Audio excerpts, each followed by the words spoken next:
Can Chuck do it better? Oh, you did good today. Well, I had a little bit of whistle to wet my whistle with. Hey, we're checking in. Look, your kitchen's getting busy tonight. Yes, they are. We're prepping for a farmhouse dinner. 76 people tonight. 76? Yes. Wow. Okay, so how does that compare to some of the other ones that you hold? That's probably about average. Yeah. You know, we've had them up to 104, and we've had them as low as 52 or 53. So that's about average. And so if you've never been to one, by the way, go to their calendar of events and then scroll down. They have the August Farmhouse Dinner tonight. If you're just tuning in, it's a little Wet Your Whistle Wednesday. We are live from Defiance Ridge Vineyards with the owner, Chuck Gillentine. We've got a great show on tap for you. So they've got a 5-course tasting menu. And if you want to add on a wine flight, so there's a difference between if you do or do not have that. So $80 per person or $110. They do vary, obviously depend on the wine dinner. So we thought it would be cool to check in with the team to see how they're doing throughout the next hour or so as they get ready for the prep. Look, there's Chef right there. Chris is, we were going to do the show in the kitchen, and I'm like, I don't know how the signal is back there. And Chris is like, what would you like me to show? And I said, just do you. He's getting ready. I think he said he was going to do some potatoes. So little by little, we'll check in with him and see how things are going. What are you most excited that's on the menu tonight? You know, the second dish is fabulous. It's a cod dish, and with tomatoes. Oh, pan-seared cod? It is fantastic. White tomato basil sauce? Yeah, it is delicious. I tasting yesterday, it blew me away. And a little homegrown tomatoes. Well, I don't think you all know, by the way. Tomatoes, watermelon. Right here? Yep. What's left out there is, I took my garden down. When I had my surgery earlier in the year, I wasn't able to keep up early with it, and so it just wasn't looking good. And in fact, I took it out yesterday. Oh, you did? Yeah. Well, I mean, it produced some really beautiful tomatoes, but it was just too much weeds and too much work I couldn't get the post in when I wanted to, and sure. So there's always a next year. Well, and for right now, people are fighting so much with how crazy hot it is. You said, did you mow today for 3 hours? I mowed the last 3 days for about 12 hours. Oh, my Lord. No. You better take care of yourself and hydrate. I do hydrate. Here, you need some water. I do hydrate. I do hydrate. But that's a good friend, right? We got to get you some water. Folks, this is Chuck Gillentine. Thank you. He is the owner We got some great wines to taste today. We do. He is the owner of Defiance Ridge Vineyards. And yes, throughout the show, feel free to tell us what you're wetting your whistle with, or if you're still at work and you're just kind of peeking in, counting the minutes until you get a chance to head home. We are going to showcase Cabernet. Cabernet today. We're gonna showcase a very old Cabernet from Rutherford and a very young Cabernet from Rutherford. And so the old one is the picture I just took a few minutes ago. Yeah, it still has dust on the bottle. Oh yeah, it's an 09, and it is pretty darn good. Well, shout out to Camus. I know you're dear friends with them. So, did I mix it up? In a couple weeks. So. Which is which? This is the Camus? yeah. Yes. So let's look at the color difference. So what you said young. What year is this one? 23. Oh, a 23 and an 09. An 09. Can we show, like you showed this to me earlier, look at the difference in, I'm going to smell it in a second, but show them the difference in the corks. This is the 23 cork, a normal size cork. Okay, so this is what you would expect, right? Just for comparison. Special selection cork. Look at the difference. Yeah. Look how much longer it is. And it came out so easily. It did. Yeah. Let's teach people that, by the way, because people always like to get educated. While they enjoy really great wine, they always say, well, so what should it look like when I'm opening it up, Chuck? So what do you think? For an 09, how's that look? For an 09, this is amazing. It's totally intact. It's still a fabulous cork. And look at the end, how beautiful that the wine is staying. Was this in your cellar? No, it was not. It's actually here. Okay, well, so that's the thing. It all depends on how someone's storing it. We store it pretty well. We store it in... You know what you're doing. Yeah, up in the winery. So it's been stored at anywhere 58 to 65. So can you explain to them what we mean by that? How would they ruin it if they're storing it wrong? How would they be storing it wrong? Well, you don't want to store any red wine over 75 degrees. Okay. It just ages it quicker. It needs to be in a cellar that's 50 to 60 normally. It just will stay longer the cooler the cellar. And horizontal, vertical? Horizontal is the best way to store red any wine. Now there's a lot of champagne. Sometimes they'd like to mess them around with them, but horizontal is it. And so people hear about things like, oh my gosh, the cork, when I opened it up, it was like drenched. Then they say the words of low shoulder, high shoulder. Explain to them what that means. Well, low shoulder is what you're seeing here. Okay. And high shoulder is when it's evaporated up higher. Yep. And this is perfect. I told him perfect. I opened a 2000, so it was 26-year-old bottle of wine for my husband for his birthday. I bought him a steak. You know what? I'm going to find it. You said that you just had one of these? Yeah, I bought it through Snake River Farm direct. So Snake River Farm is located where? They're in Idaho, I believe. In Idaho? Yes. And and they are the big restaurants in towns. Any Guns buys from them. Come on. That's how it started, Chuck and everybody else. That's a 2.2 pound steak. It's Wagyu. That's a Wagyu. Now that's even better. Obviously. That was Wagyu, a bone-in. I bet you paid a pretty penny. I did pay a pretty penny, but look, here's at least double what. Look at that. It's like a roast. Okay, it is beautiful. It's beautiful. Does it have salt on it already? It didn't at that point. Yeah. And that's the thing, just salt and pepper, right? Well, what you should do is sprinkle salt on it and let it sit till it really warms up. Okay. And let that salt dehydrate it, and it just cooks so much better. And you flip it and do the other side, and then I let it set till it's really room temperature before I put it on the grill. That's what they stressed. Then I put pepper on it. Okay, so they said that's it. Salt and pepper only, pat it dry. Now, how would you have cooked it? Because a lot of the things I was reading was to reverse sear it. You can do it several different ways. Then bring it into a scalding hot pan. Yeah. And then finish it up so it has a little crust on it. You can do all the above. I mean, I've smoked one of those. How would you do it? And then seared it. Okay. I smoke it for probably an hour and let it get to like 105, 100 degrees, and then sear it. So this is what it came out to be, though. Look how it's not anywhere near the size it was. No, of course not. And there's that Behringer we had. There's that Behringer. Yeah, but I'm telling you, I wish I would have taken. Mine's look at the color. That's what I got. 92. The color was more brownish. Well, that happens. That you would expect that. Sure. But the cork was horrible, Chuck. It just fell apart. Oh my God, it was like sand. Yeah. I was like, well, it happens. I thought, is it going to be any good? I will tell you, it was good. But look at the steak. It may have been the way it was stored. It may have been the cork. It may have been. We bought it from a charity event, and so who knows? But I was like, what the heck? I just want to support them. 2000 was it good? It was actually very good, but we had cork in it. Well, I was trying to siphon out. What you could do is just put it through a coffee filter. I took and I had like a paper towel. Or strainer, or whatever. Folks, by the way, hello and welcome to our Wet Your Whistle. Let's check in. There's your chef. So tell everybody what we are preparing tonight. All right, there might be a little stop. Here we go. So Chris he said he's like doing his little mandolin of his potatoes, I think. Yeah, I know. He's been working on it since this morning and yesterday. They're busy in the kitchen. Sure. So you know what? I grabbed a bunch of papers. Oh, where'd they go? Oh, they're underneath. You have a dinner coming up in September that you're promoting when people walk in right now. Yeah, we're promoting our wines. I think it's the gold medal wines, I believe. 9, by the way. If you didn't see our last show, congratulations 9 to your team medals. again. Now we're pouring 5 of them next week at the state fair. Yep. Okay. Let's talk about that. By the way, I just asked Chuck if he had ever been, and he's like, nope. I've been asked to go a few times, but this is the first time we've won this many gold medals, and and being that we won the best white wine in the state and the best Chardonnay in the state, I figured that. Might as well pour that one. One gold medal back to back. I'm taking our big boys with us, and your big boys. We're going to have fun. So it starts tomorrow, by the way. I don't know if you've all been before. I've been. It's blast. The Show Me Stars and Stripes Missouri State Fair starts tomorrow, runs through the 23rd. Your date is the 20th? 20th. Okay, here's the thing. I asked Chuck if he knew what I was talking about with regards to this. I thought you were talking. You thought I was cheese. Did you think I was kidding? Cheese cow.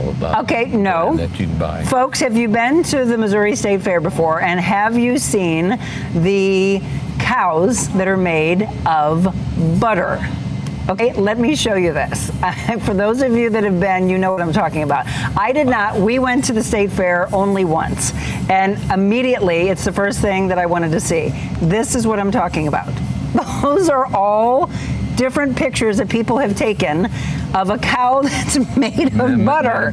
It's huge, by the way.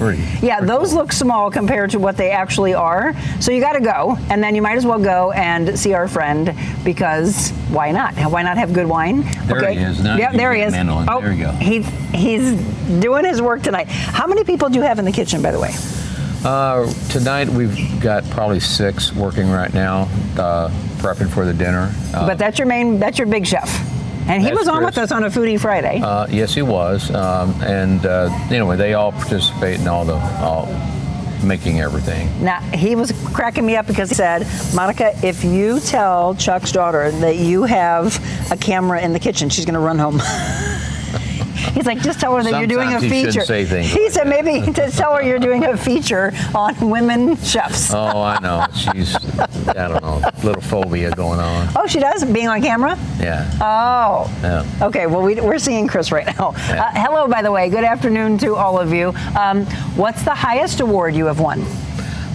We've won the best Norton in the state once and the best white wine in the state once. So See? We've yet won to win the Governor's Cup. We've been in the running 3 times over the last 10 years. Fantastic. Okay, Nancy said, I just started watching you. I'm on my lunch. Are you in California? No, we are in Missouri, in Defiance, Missouri, by the way. Tell them your address, where you're located. We're on Highway 94, just before you get into the big town of Defiance.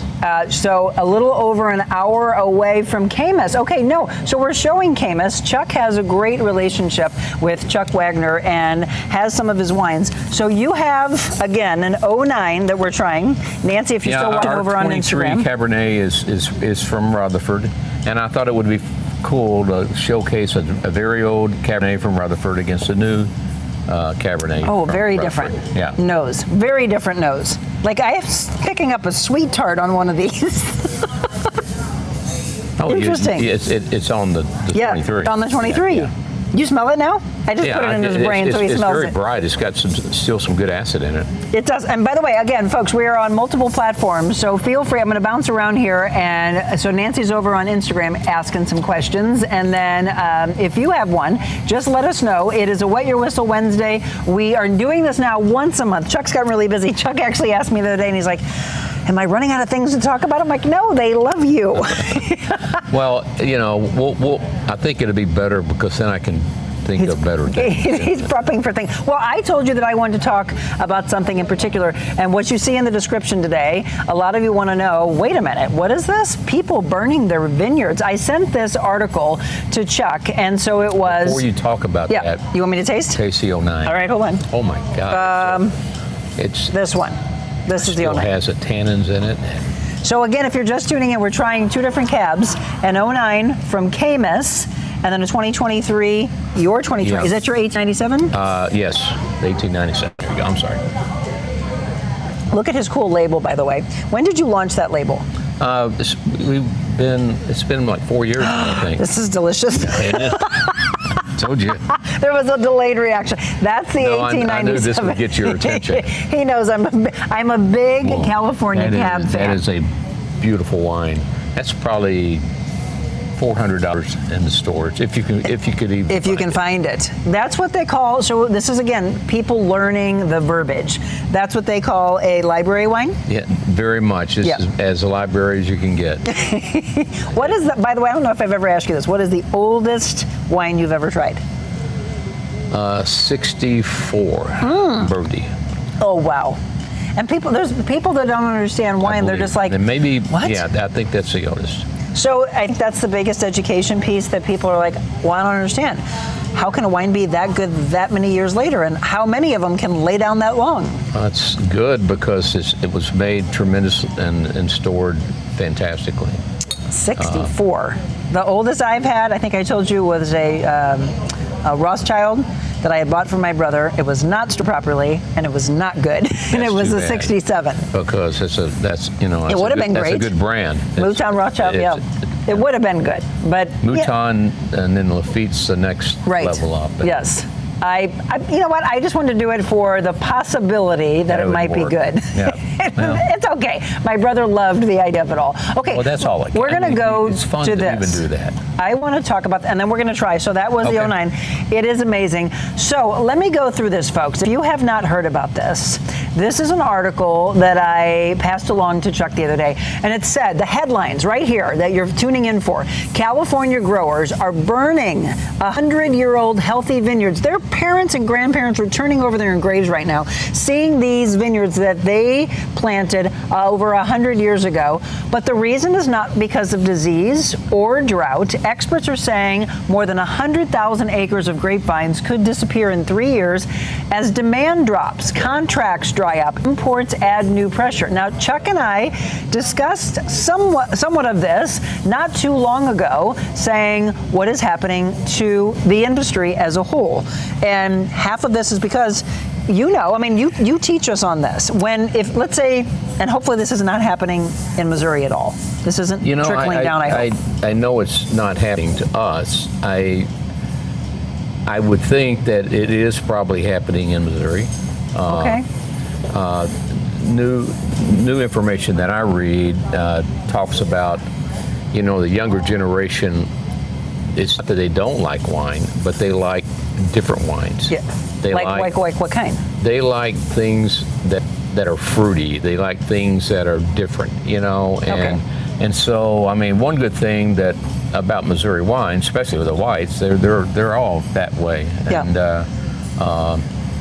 And I think that's one reason why our Missouri white wine sales have gone up because of that. Yep. Now that said, if you go, they say Napa is the only AVA in California that sales are up this year, and just a little, but everywhere else they're still in they think they've bottomed out, but they got to do something with the land. Well, absolutely, and so they depend on. That's the thing about. They do something else. Maybe there's cattle grazing on this land now, or could be, or. Well, I hope that they're able to do something. Yeah. So let's for those of you that maybe you can see it. I don't know if your eyes are good. I just put my glasses on, but this is the article. It says the grapevines coming out of California's vineyards aren't dead or diseased. Growers are tearing them out anyway across the state. And again, we're talking about California. Growers are pulling out healthy grapevines, feeding them into air burners. California removing nearly 40,000 acres of wine grapes last year, on track to pull at least 40,000 more this year. The president of the California Association of Wine Grape Growers told this particular magazine that put this article together that would push 3-year removals past 100,000 acres. That's amazing. And the reason? No one's buying the grapes. There's a 3rd-generation grape owner and a 4th-generation farmer that's one of those responsible for taking the vineyards out. He literally told them after harvest his phone is ringing off the hook with vineyard removals. His crews pull and burn 4,000 acres a year, and he said when the growers call, they can't get contracts. They need to stop the bleeding. They want their vineyards out like yesterday, because the decision they have to make is, if we have no contract, are we talking about hundreds of thousands of dollars on grapes that won't sell? And it's devastating. Again, for someone who's been in the industry as long as you have, that has to weigh heavy on your heart. Well, it does. 10, 12 years ago, it was kind of the opposite. There was not enough for bulk like someone like we would buy, and it was very hard to find good bulk, and then you overpaid for what you got. And now things have turned, and it's been going that way for a while. Yeah. Well, you and I discussed I get more emails from grape sellers on the West Coast than you could imagine, and it's just like, it's terrible. But they planted, back during and it takes 4 or 5 years to get to the point where, it's going to pay off, and then this market has turned. For many eventually, reasons, maybe right? it turns a bit, but maybe it never turns. The stuff come from overseas is a huge problem. Yeah. And I thought maybe tariffs would take care of that, but maybe not. Well, you and I talked about this, I don't know what, 6 months ago, maybe a year, time's flying, so maybe it was a year ago. We discussed why is the industry seeing this decline, and there are many things, and actually the article talks about it, how some people are turning to different canned alcoholic drinks, cannabis-infused drinks, the whole sober curious, the aspect of gummies and CBD and it's all of that. It's a little bit of everything. Yep.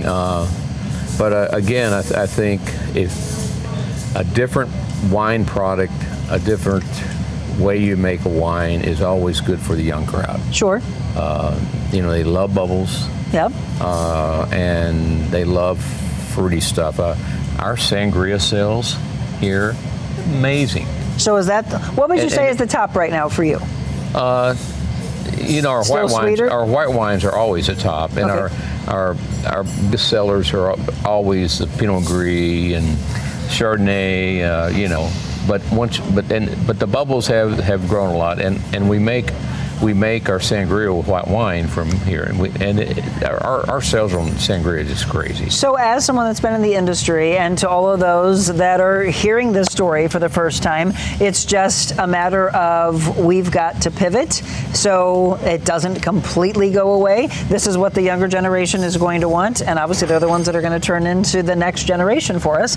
So you've got to make what they're liking, or You do. I mean, and you know, we got a new alcoholic. Non-alcoholic sparkling that will be in hopefully soon, and we also are doing sparkling waters, starting flavored waters that a friend of mine's making, and we'll be doing that soon.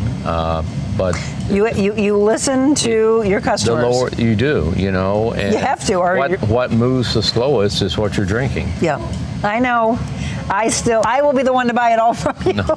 And that's interesting. And what's even more interesting is, red wine drinkers. Is your winemakers that you deal with. 7 years ago, I couldn't purchase how I'm purchasing from him now. It was you know, Napa grapes. Right. Napa grapes are worth exactly 3 times more than anything else, and now, you know, it's turned, and I'm sure they're still making money. So let me ask you this. So this is interesting. For those of us that will always be the red wine drinkers, do you think that hefty price that some have been able to charge in the past, they're going to have to bring it down, and now it will let us go, oh, well, now we can get more of this? Not in Napa, and not in Bordeaux, and not in... They'll stay at that price? In those areas where that's what they do, and they're the most famous. It's going to stay the same, in my opinion. Now, who's getting killed is the Central Coast and Lodi and the people that make the $10 Cabernets can't move it. Right. Do you think this will trickle? I mean, yes, this article was all about California, but will it trickle into other states? Maybe, but California is 80% of the business, so. You know, this state, I'm sure, has lost. We've lost vineyards in this county. Yeah. So. You know, just during harvest, which starts next week, I'm buying grapes now from people that wouldn't talk to me about it 3 years ago. Oh, really? Interesting. Yeah. Folks, again, if you're just tuning in this afternoon, it is a live show that we do from Defiance Ridge Vineyards. It's called Wet Your Whistle Wednesday. We've been doing it for a couple of years now.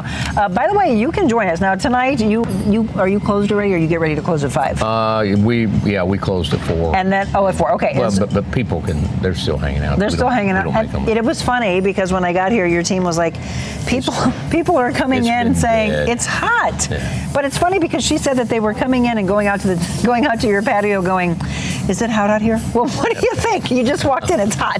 We get the silliest calls. Is it going to be hot on Saturday? Well, yeah, we're only 5 miles away from you, you know. Not yes, like we got a dome over the place. But it's great. It's great under the trees. You know, it helps. Yes, you got to get in the shade. It does help. Looking great. Well, thank you. You're jealous. Don't be jealous. You're watching from California. Well, thank you. We appreciate that. Okay, some questions coming in here. Where do you get your grapes from, Chuck? Or do you grow them there? We grow grapes. We grow a white grape called Vineyards. It's a very fruity, off-dry style of white wine. We also purchase all our Missouri grapes mostly from this county, from growers. St. Charles, by the way. And West Coast wise, I have contracts with some great winemakers, and we buy from them year in and year out. You've heard us talk about Grant, by the way, Grant Long, Aonair and Misk. Aonair and those two? Yep. Yeah. Let's see. Rick says, very interesting. Yeah, it's a breakdown for you. We thought it would be a really good topic for us to discuss. I need someone to show me how to, oh my gosh, I need my glasses. I need, trellis. I need someone to show me how to trellis up my grapevine. It's growing crazy. So she's trying to do it on her own. Oh, well, you have to learn to prune first. If you live locally, you should get a hold of us, and maybe we could have someone come by and show you someday. Where are you watching from? This is from Jessica Maurer. Jessica, where are you watching from? Let us know that, because I've got people watching from all over the place. Yeah, you got to prune, and there's a certain way to prune. And if it starts to go crazy, then you're not pruning correctly, and then you got to de-leaf. You got to pull leaves during the season, just like this season's been crazy with all the wet and humidity we have, and we can talk about that in just a second. Well, we're going to do that. So, by the way, the wine that we are featuring today, an 09 Camus. I think you were, no, we're going to see if we can show it. Can I show the bottle? Sure. He showed it to me, and he's like, look at this, Monica. And I said, Special select. Look, see that? It still has dust on the bottle. There's a song called Dust on the Bottle, by the way, a country song. And I love that, the dust that's on the bottle. So, it is unbelievable. We're putting it up against a baby of 2023, which I just tasted. Yep. Did you taste it yet? Yep. Oh, you did? I mean, this kind of, it's not fair. No, it's not fair. It's not fair at all. I mean, it's good, but it's not fair. I mean, you're talking about one of the best wines in the world versus basically bulk Cabernet, which is good. Yeah, it is priced right here.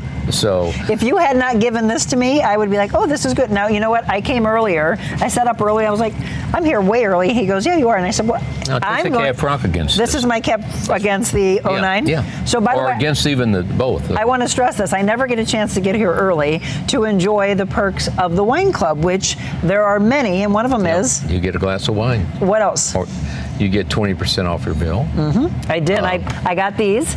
Look at these sliders, by the way. Look at those. Look at this slider. Smoke on a pretzel bun. Look, I just trained really hard at the gym, and I earned this. And I asked for some jalapenos, and the team delivered for me. Well, that's good. I think I might have to hang on to that one. See, there's three sliders. I'm glad someone gave you some jalapenos. They did. They gave me fresh and fried. Good. Yes, your team did great. Good food here, by the way. Very good food. Okay. Well, you must be somebody. I'm friends with Chuck, is what I said. Okay, you want me to do the Cab Franc against this? Yeah. Okay, this is interesting, because this is what I have with my slider. Jessica Maurer, tell us where you live, because he said, okay, now you just ruined my Cab Franc with the 09. Well, that was the reason why I brought this out. I thought it would I knew it'd be good. Oh, yeah. Oh, my God. This is incredible. So let's break this down. So your 2023 goes for what here, price-wise? We sell it for $58, I believe. Okay, and the Cab Franc? Same price. And then this would be how much? Oh, my gosh. That's price. At the store? If you can find my it. My guess, it would be, if you could find an 09 Special Selected, the ratings were probably 96, probably $400 at least. Wow.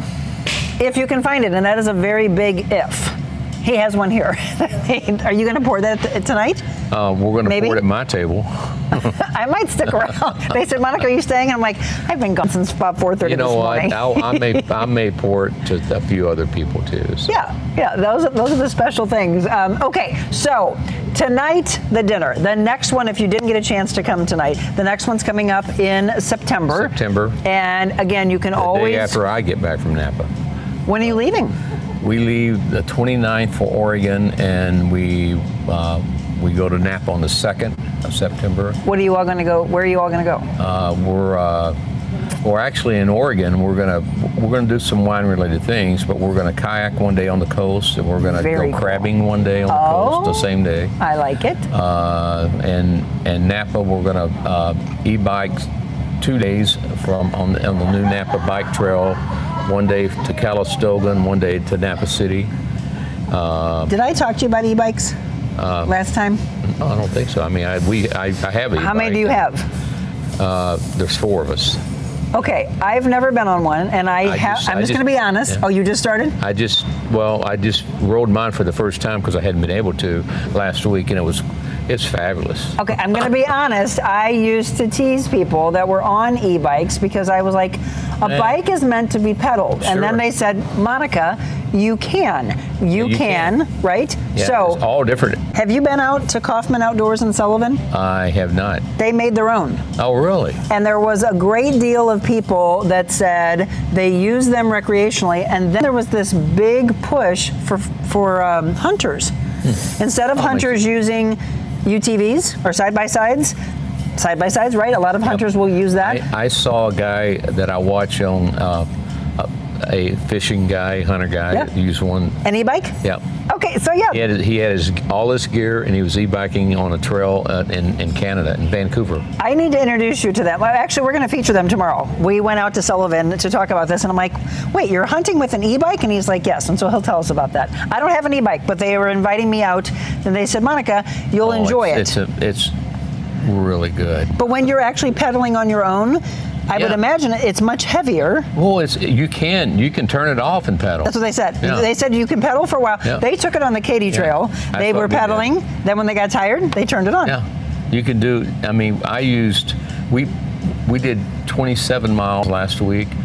It took an hour and 45 minutes. On an e-bike? Uh-huh.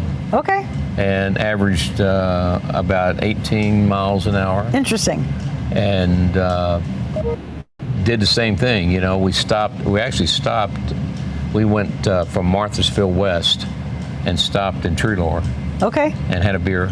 I had a beer. Had a beer. I mean, didn't need a beer. I mean, it's not much work. I mean, you're getting movement. For me, with my surgery, it was really nice to use be able to be out and not have to use that. We're going to do it again soon. So. All right, we didn't get a chance to talk about that. We got to talk about that. Let's talk about this. So, as you are tuning in, you're near the end of our show. By the way, what's on the menu for tonight? I saw the slicing of the potatoes. Okay, so you tuned in a little bit late, Jan. Where are you watching from, Janice? By the way, and Jessica said she's in Troy. Oh, I'm Chris's wife, and their food is amazing. Well, her tomatoes are amazing. Jessica, your tomatoes are amazing. Janice, where are you watching from? What is on the menu for tonight? Well, you tell you what, let me bring that back up. So we've got the menu.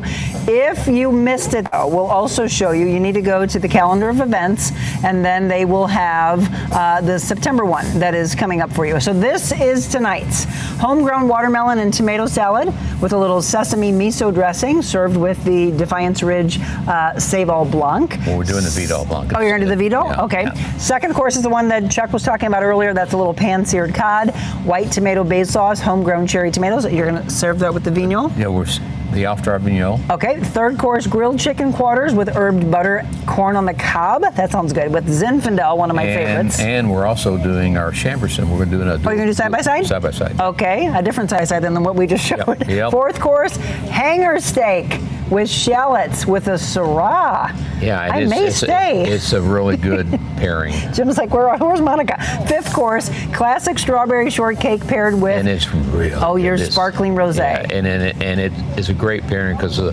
rosé is so strawberry-ish. Strawberry-ish. And with the it just kind of works well together. There you go, by the way. Okay, so when you go to the website, go to the calendar of events. You also, when you walk in here. I can't wait for this. I'm going to be here for this. Oh, you are going to be here? Yep. Okay, so this is the Beatles tribute, and that will be held this weekend on Friday from 5 to 9:30. Tickets still available? Yeah. Okay. We've sold about 350, which is not a whole lot for us, but that's okay. And then Journeyman, a tribute to Eric Clapton, will be the following weekend. You'll be gone, right? You'll be. I will be gone. You'll be at the State Fair. I'll be back. We'll be back on Saturday, Friday. And then when are you leaving for California? The 29th. 29th. Okay, this is the one. I was talking to some friends of ours. That one because we got an early You're not going to be here for this one. No. This is the one that we are all planning. So our studios, by the way, are in Fenton. And it's affiliated with a private business club. There's an attorney there who just joined your membership because he saw you on my Foodie Friday, and he's like, Well, that's not far from our house. We got to go out there. So he and his wife joined the wine club, and now they've been up here. They were just here Sunday. He's like, do you recognize my view? I'm like, I do.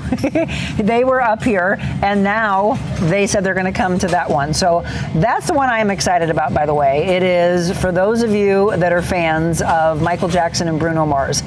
Chuck will be gone, so if you want to meet the owner, you're going to have to come back for another one. But now we have in November, we have Pride Mountain Vineyards. That's going to be a huge breaking news. dinner. What?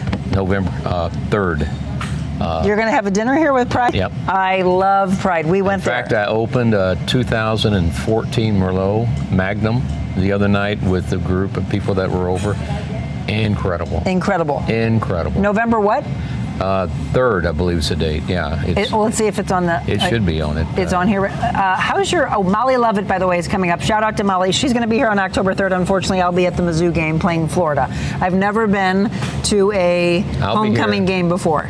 I'll be here. You'll be here for Molly? You bet. Have you seen her play? I have not. She's from Missouri? Oh, you have? I think so. Oh, yeah. An October farmhouse dinner is coming up. All right, let me see real quick. You say that's coming up in November. I'm scrolling the through. menu's out to Chris and Trevor to get to. And it's not on your site yet. Okay, we got to get that going, but it's November 3rd. November 3rd. So tickets are available. So Pride. Now, how I told you earlier, it depends on the dinner you come to, the farmhouse dinners, the wine dinners, etc. Pricing will be a little bit different. Do you know what the price is for that one yet? Not, but it will be more. Yeah. I mean, it has to be. Incredible wine. We're doing their Viognier, their Chardonnay. We're going to do a side-by-side of Cabernet, Merlot, and I believe the Cab Franc.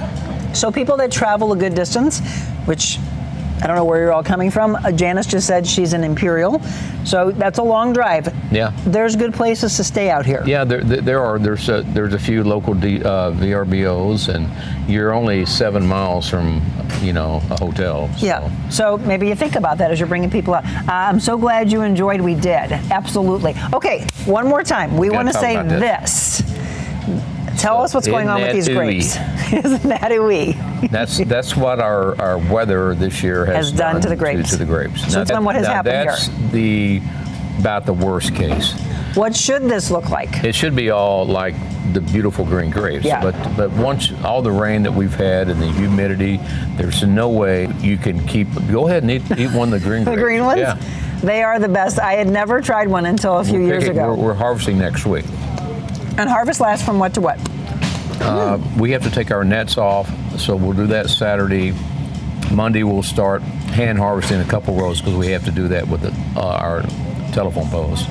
And then the machine will be here Wednesday. These are yummy. Mm-hmm. The green ones. The green ones. What would happen if I tried the other rot. one? What is it called? It's bunch rot. Bunch rot. And it happens because of humidity and all the rain. We have to spray anytime we get over like 1.5 inches of rain. And we've sprayed a lot this year, and the fungicide just can't get this. They're so tight that it just can't get into this little guy. And it's like a raisin. So yeah, that's what it is. Did you eat one of those? Oh, they're hard too. And they taste like a raisin. Okay, hang on. That one doesn't taste like a raisin. Oh, you took a hard one though. Yeah, I did. Oh wow. You're hardcore. I'm hardcore. I didn't like that one. Let me give this green one to my mouth. Get that out of my mouth.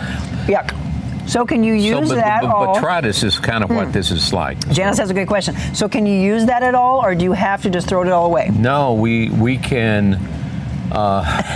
We bought a new machine this year that we can pick out the really bad bunches. So you don't have to toss them. That would be expensive. When you machine pick, it all goes in. Okay. Hand pick, we can control it somewhat, and we can filter through it. We could actually cut, the bottom part of this out, and but most people, it won't affect it too much. Do you do tours here where people can go through, see these, and then taste right off the vine?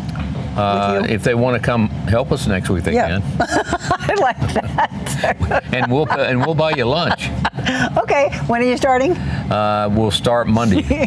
What time do they need to be here? Early. I mean, whenever. It doesn't matter. Just if anybody wants to help, come out and pick for an hour, and I'll buy you lunch. Okay, you heard it. You heard it here, right here. After 1 hour, you'll say, I've had enough of this. Wait, what day did you say? We're starting Monday. We'll hand pick Monday. and Tuesday. So if anybody wants to come out and help us, please. Next Monday. Yep. Shoot. I was going to say, we should do the show out here picking with you. That would be a blast. It's fun for about 5 minutes. I want to help you. No, it we actually do have a show it already. can be fun. I mean, this weather, it's ridiculous. But I'm sure next week there will be a lot of water bottles out there, and it's still going to be warm. Unfortunately, it's creeping back up again. Yeah, well, it's going to be in the upper. I don't know what's going to be in the morning at that time, but did I just hear thunder? It may be. We're going to wrap up. Okay, one more time, folks. 09. 37 minutes now, they say. Until the rain comes, yeah, I'm going to be driving in it. Okay, 09 Camus is what we were putting up against a 2023. You really can't put it up against it. We can't. And the poor guy just couldn't last. However, it is good here, but when you put it up against the 09, and then I put it up against the cab front, it just keeps opening and opening and opening. It's just so good.